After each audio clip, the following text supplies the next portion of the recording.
everybody, this is Alchemist2, and I'm back again with another movie review. Recently I just finished watching Bill Plympton's Mutant Aliens, and I must say it's pretty gory and very surreal. It's definitely not for kids because there are some gratuitous sex acts involved, especially one that I won't mention because it's just, you're looking at the screen thinking, what the heck? Ugh. But it's I think it's meant to be shocking just because, but I think it's at least a 3.5 star film. I like the animation. I like the storyline. The storyline is basic enough. It's about a man who goes into space, and when he's up there, Dr. Frubar, what he does is he releases the astronauts' fuel. And Josie, his daughter, she just goes absolutely nuts. She is completely irate about this, and she watches for her father's craft to come back. She really isn't sure whether he'll live through this ordeal or not, and oddly enough, he does. He returns to Earth with a full beard, and this story about how he encounters this race of aliens that they all look like noses and he actually betroths the queen nose, which is really funny, and they have children and everything. two little noses, and and when he returns and tells this story, everybody who hears it thinks that he's absolutely bonkers. They think that he's lost it. They think, well, you're insane. And there's no way that could be true. That's nothing but hogwash. And of course, he tries to prove that Dr. Frubar was behind the whole thing of trying to get him killed. And actually, Dr. Frubar is more interested in launching his ad ship, getting that big unfolding platform into the outer orbit of the Earth, and basically showing advertisements in the most inopportune places. We have a scene at the very end with Josie's boyfriend Darby with the Thigh Master. It was really funny. I really liked that scene, just because it reminded me of a lot of the exercise equipment that we see nowadays, and a lot of them are kind of suggestive, like the shake weight, but this one was suggestive. It was very, very funny. But actually the first part of the scene, very first part of the movie, has the aliens coming back, the mutant aliens coming back and devouring people to get their way. And we learn about how they were created. It's actually kind of gross, but I actually enjoyed this movie, despite the fact that there was some language in it. And it actually wasn't that bad, but it was understandable for the character, Josie's conscience. She has a little angel and a little devil, and the little the devil and the angel start arguing amongst one another about whether she should keep her virtue or not. And it's actually kind of a funny scene with Darby, and Darby looking at himself and his erection, and but it's actually a pretty good film. And then there's something really cool.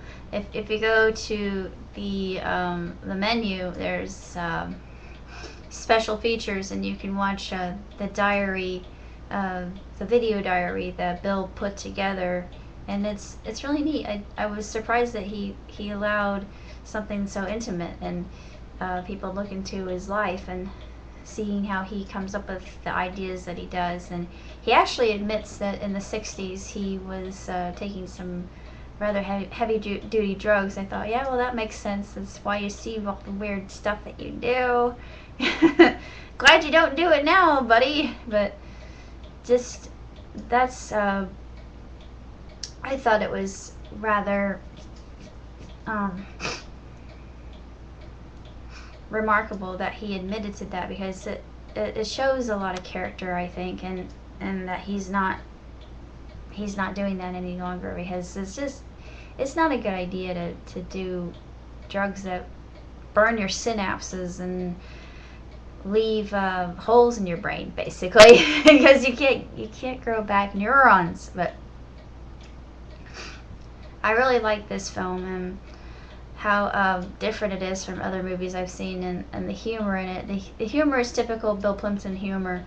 And there was one scene I really like. I think my ultimate favorite scene is with this traveling church, and I think they're having a revival or something, and the preacher keeps saying, "Repent, repent, repent, and be saved," and and then they sing a song about drag racing with Jesus.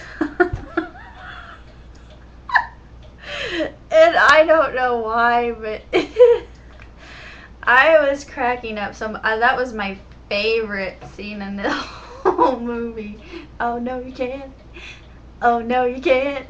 You can't drag race with Jesus. And it was just, oh my gosh, it was funny. I thought, I hope I don't get struck down, but actually liking this. But no, I believe God has a sense of humor.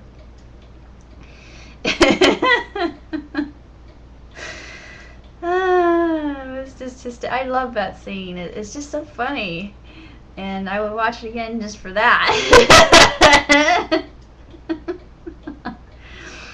But the whole thing itself is just really over the top, and its hilarity. But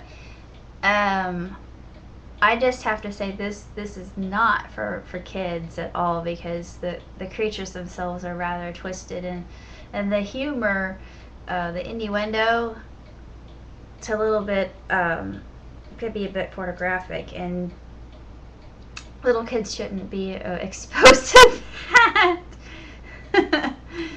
Now, if they're old enough to know the difference and all that, then yeah, then this is a work of art. But not if they're little guys, because little guys can be very impressionable. So I wouldn't recommend this to younger children because of the idea of the gore and the sex and just all that. But it has a happy ending, which I liked. I give it 2 thumbs up, actually, because I think that it's different and unique and entertaining, and maybe not one of the best animated films I've ever seen, but it's actually pretty good. And I really like Plympton's style and his surrealism and just his unique view on the world. And I give it 3.5 stars. Not entirely a 4-star film. The 3.5 is pretty good. It's actually not that bad. And what gives it the extra 0.5 is the fact that he lets us into his world and explains the whole creative process of the film, which I think is really amazing and fascinating. And the fact that he would do that gives me all the more respect for Bill. So I still have to review Hair High, which I'm really looking forward to, because I really love horror films and B movies, not the slashers, because they scare me, but I'm looking forward to reviewing that, because actually this was similar to a lot of B movies I've seen, and it was great. I loved it.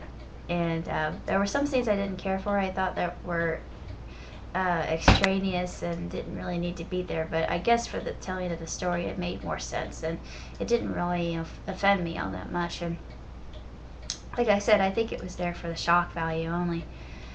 So stay tuned for my review of Hair High. I'll be getting to that. I'm not sure when, but at least some point in time. Just be sure to stay tuned.